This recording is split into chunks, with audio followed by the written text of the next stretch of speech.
All right, let's jump right into this. If you're a working professional, maybe you're a software engineer, a data analyst, or really just anyone trying to cut through the absolute massive hype around AI in 2026, welcome to this explainer.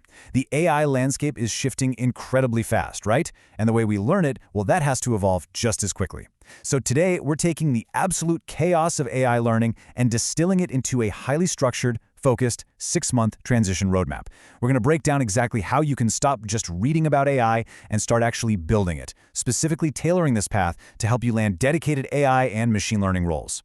Here's what we're looking at today. We'll start with the AI transition mindset, move into thinking like an engineer, then building industry-specific projects, cover the essential technical skills, and wrap it all up with a 6-month roadmap. Let's get to it. Section 1. The AI transition mindset. Finding your why. You know what's fascinating? When you start learning a massive skill like AI, the initial excitement almost always fades. The first couple of weeks, you're learning fundamentals. Things feel pretty easy, and your motivation is just sky high.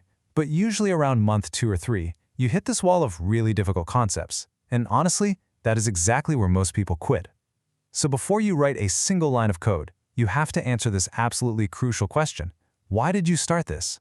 Having total, unwavering clarity on your core intention is literally the only thing that'll sustain you when you're pushing through that barrier from beginner to expert. Usually, we see 3 really common motivations for working professionals. Maybe you're just looking to upskill, You see recruiters demanding AI knowledge, and you want to stay competitive and confident in your current role. Or maybe you're going for a complete pivot. You want a dedicated title like data scientist, machine learning engineer, or Gen AI engineer. Or, hey, maybe you're a software engineer who simply wants to make your resume hyper-competitive by adding some serious heavyweight AI projects. Whatever your specific target is, lock it in now, because that is what prevents burnout. Moving right along to Section 2, thinking like an engineer, avoiding tutorial hell. So, having a goal is great, right? But execution actually requires an engineering mindset. Engineers are fundamentally problem solvers. They don't panic when they see a massive problem. They just break it down into smaller, manageable chunks. But beginners often fall into this massive trap that we call tutorial hell. I actually love this quote. You cannot become a good chef by watching YouTube cooking videos. If you want to cook, you literally have to get into the kitchen and chop the vegetables yourself. And the exact same rule applies to AI. Copy-pasting tutorial code might give you a working project, but you won't have a clue why it actually works. So, what does cooking actually mean for us in this context?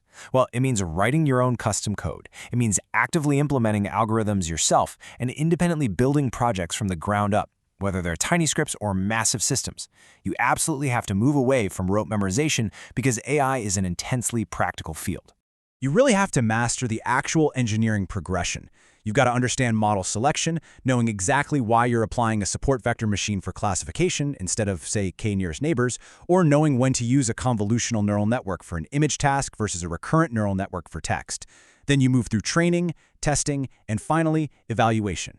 And evaluation, that requires knowing when to judge a model by its overall accuracy versus its precision or its recall. That level of conceptual depth is the top 1% engineering mindset that interviewers are desperately looking for. Section 3. Building industry-specific projects. Standing out. All right, so if you've got the right mindset and you're writing custom code, you need a solid way to prove it to recruiters. Right now, a lot of beginners make a critical mistake with their portfolios. They rely on really simple projects. I'm talking about things like basic digit classification using a Kaggle dataset. And look, that's fine for your own private practice, but it absolutely will not impress an interviewer. What you actually need on your resume are end-to-end deployable systems that solve real-world problems. Think about an AI system that checks resumes against applicant tracking systems, or maybe an AI-powered college attendance tracker. These are the large-scale, impactful builds that turn heads. And if you're short on time, which, let's face it, most working professionals are, employ the strategy of industry targeting. Try to build at least 2 highly tailored projects for specific sectors. For instance, if you want to work at fintech companies like PhonePe or Razorpay, build a finance-specific AI project. Targeting e-commerce, build a recommendation engine for platforms like Amazon or Flipkart. Customizing your resume with an industry-specific project really takes very little extra effort once the core project is built, but it dramatically boosts your chances of getting noticed in those specific sectors.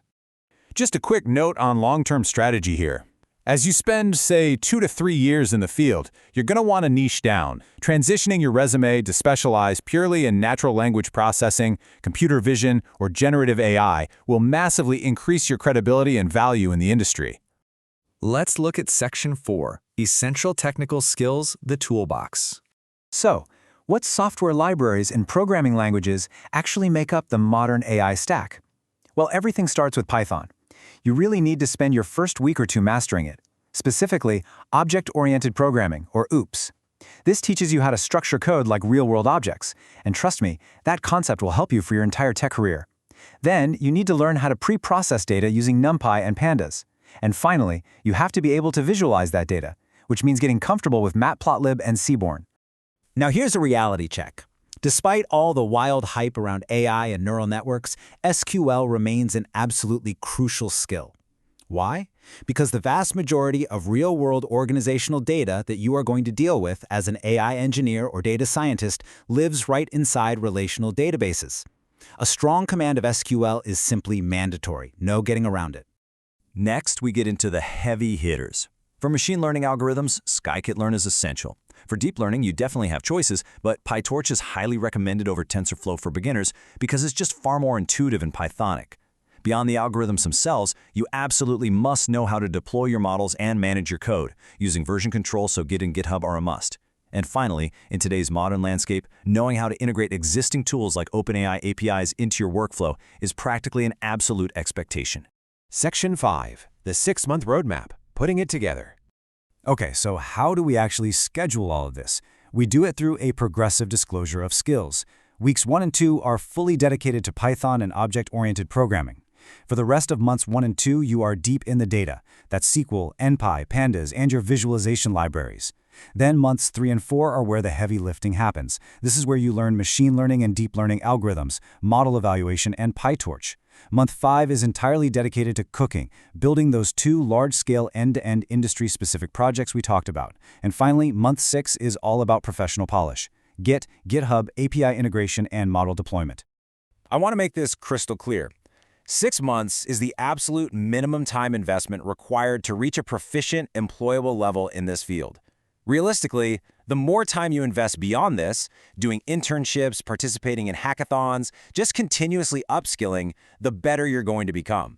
It's a grind for sure, but it is a highly structured grind. So, as we wrap up this explainer, I want to leave you with a provocative thought. You have the roadmap now. You know the exact pitfalls of tutorial hell, and you know exactly what recruiters are looking for. So what is your first real-world AI project going to be? It's time to stop watching tutorials, get into the kitchen, start cooking, and start your 6-month clock today. Thank you so much for joining me, and I really hope this empowers you to make that transition. Keep learning and keep building.